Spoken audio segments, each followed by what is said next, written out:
Hi students, today we are going to discuss the next portion of class 9 history. So in the last class we were saying about the Mauryan Empire and we saw about the famous rulers of Mauryan Empire, Chandragupta Maurya, Bindusara and Ashoka, and we learned about the sources to know about the Mauryan Empire. Now we will see the administration styles of Mauryan Empire.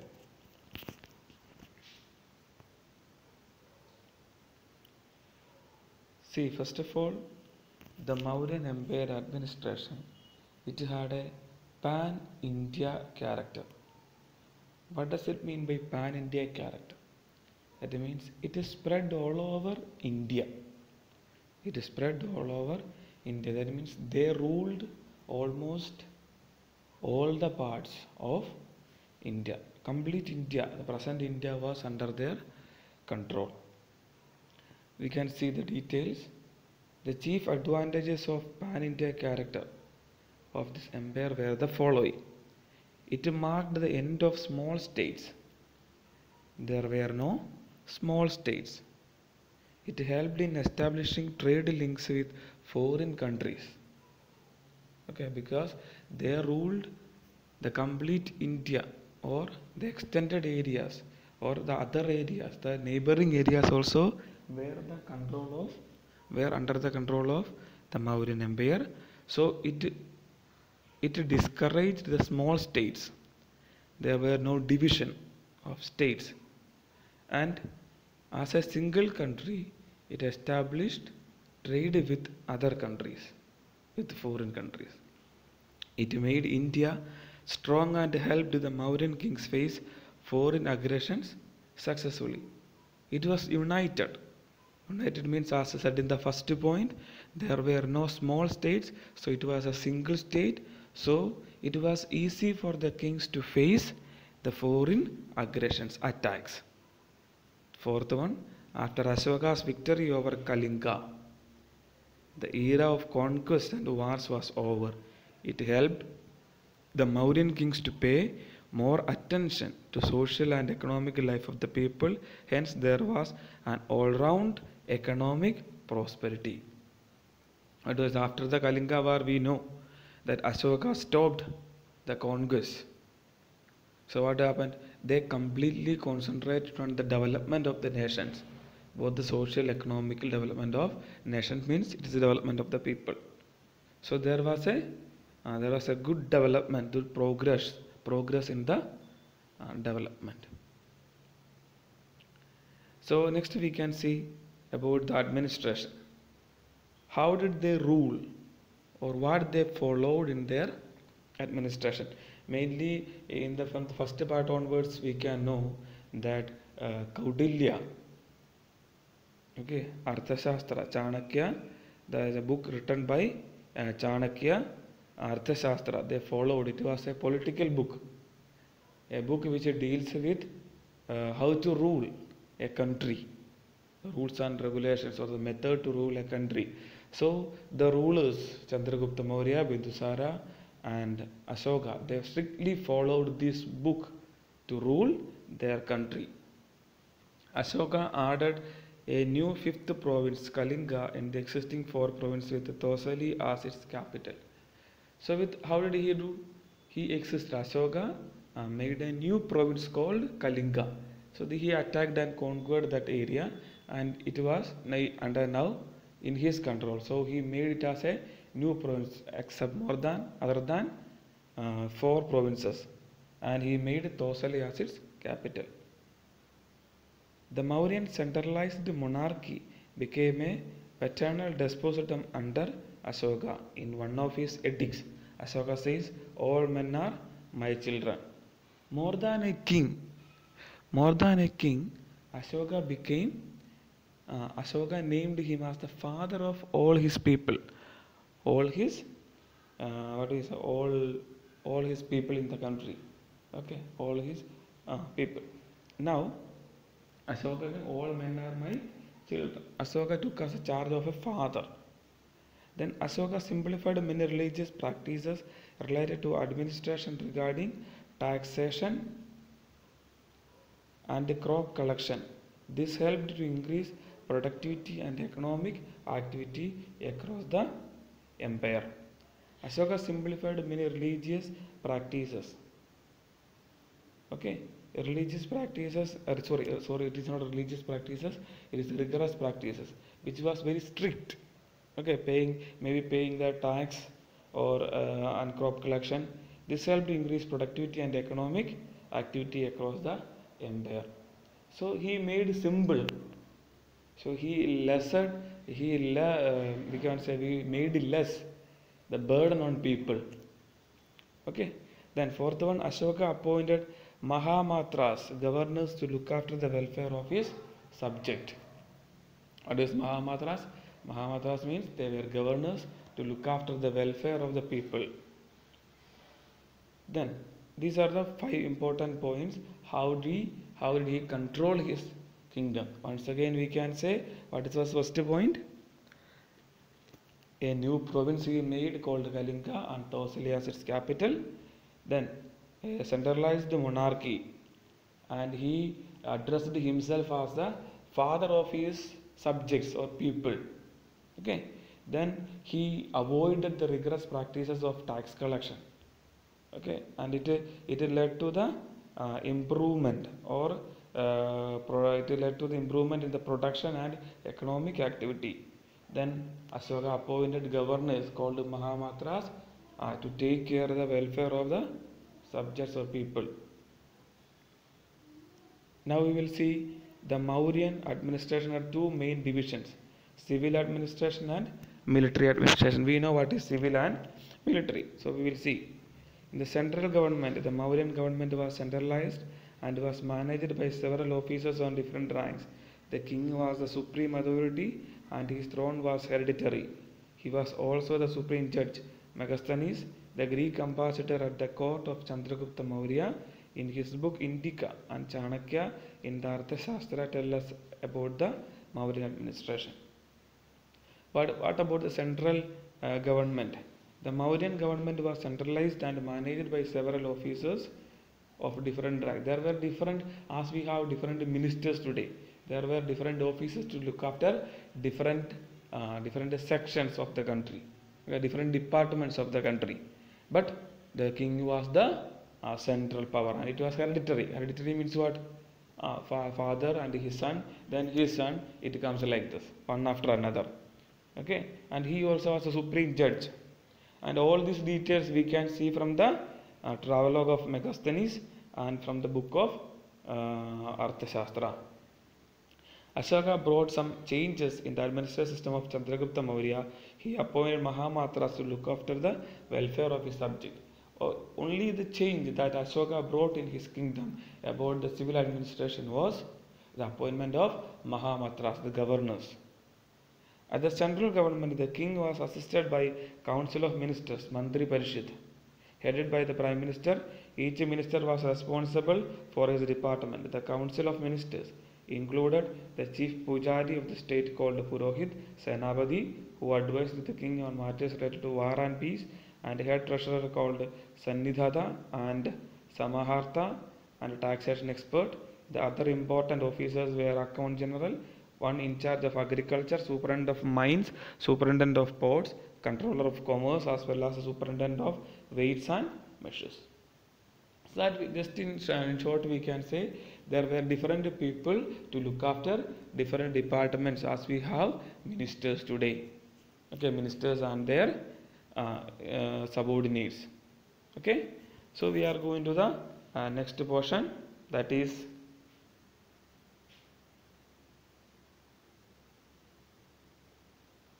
provincial government. What is provincial government? Ashoka made alterations only in the central government and not in the provincial government. During his grandfather's time, there were 4 provinces. After the addition of Kalinga in Ashoka's time, there are 5 provinces as shown below. So already we said there were 4 provinces. Okay, Ashoka ruled 4 provinces, and he added one more province. Which was that province?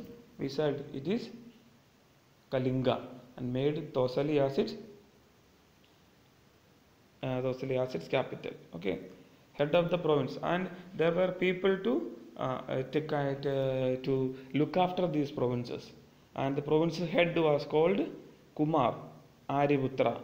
Only the prince was appointed to this position. Prince means if a member from the either the son of, it can be a son of the king or a member of the king's family.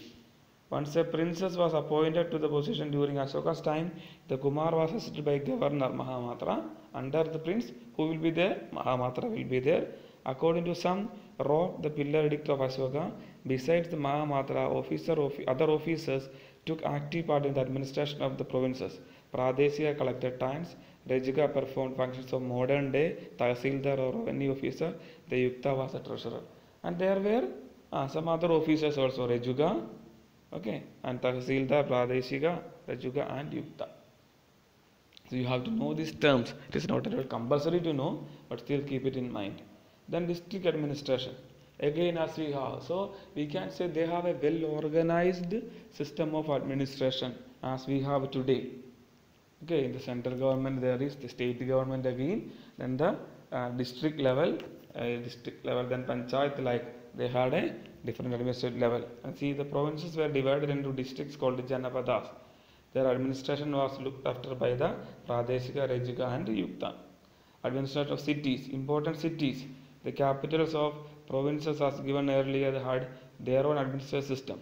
The head of the city was called Nagaradhyaksha. Okay, the head of the city was known as Nagaradhyaksha.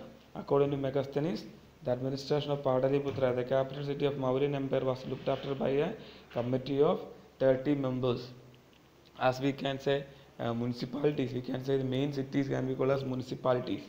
Okay, so municipality and there are mayor. Okay, metropolitan cities or some mayors were there to take a Nagaradhyaksha, municipal chairman. So it is the same way it is. The revenue system. The land revenue was a chief source of income in the Mauryan Empire. It was the 1/6 to 1/4 of the produce. Two kinds of taxes, namely Bali and Bhaga, are mentioned in the edicts of Ashoka. Bhaga was levied on agricultural produce and the cattle at the rate of 1/6. According to Vincent Smith and Samashastri, Bali was the religious tribute. First one, Bhaga was an agricultural revenue, or it took from the agriculture products, but Bali was a religious tribute. Okay, then toll tax also were there. You know what is toll? If they want to cross a particular area, they have to, especially the traders, they have to pay an account of money. That is called a toll tax. Okay, so now you can see what is a spy system. What is spy system? Chandragupta Maurya had a good network of spy system. To know about what is happening inside the country, there were spies, the people, jasus we can say, no? Jasus. There were people to inform him. Agents were there to inform him about the events that is happening in the country. It can be in support of him or it can be against him. Okay.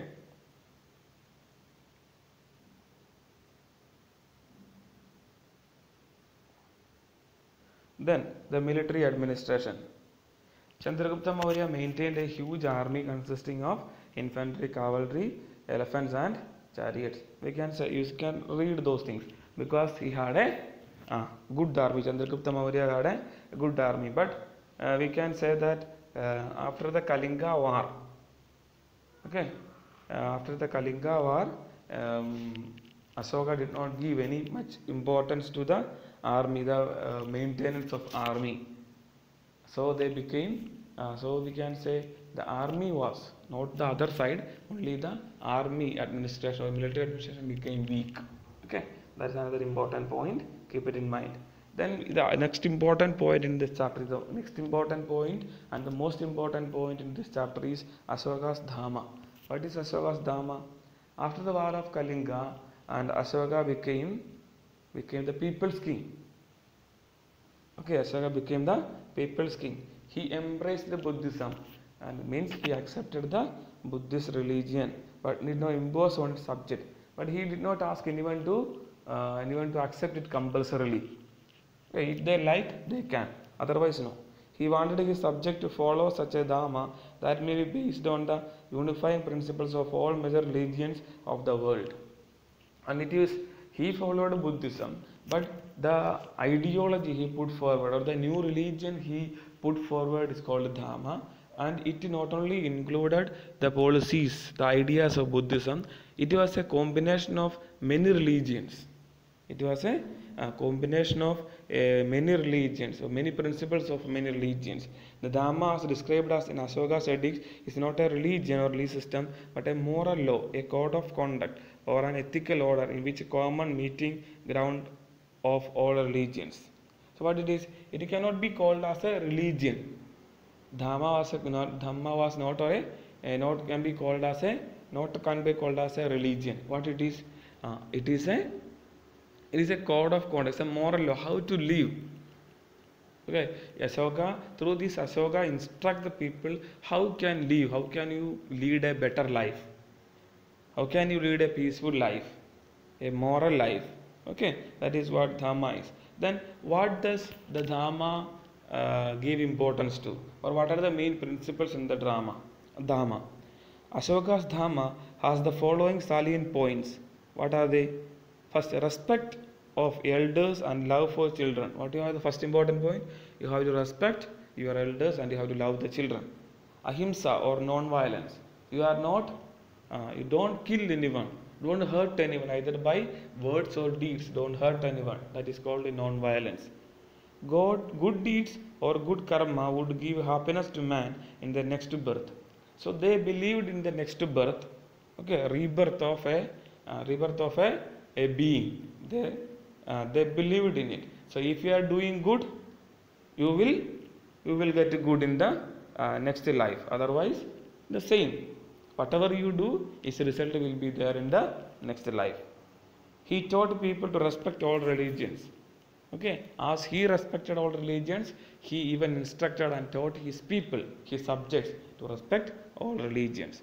He disapproved empty rituals. What it is? The rituals which were not, he cannot agree with such rituals, for maybe the killing of animals.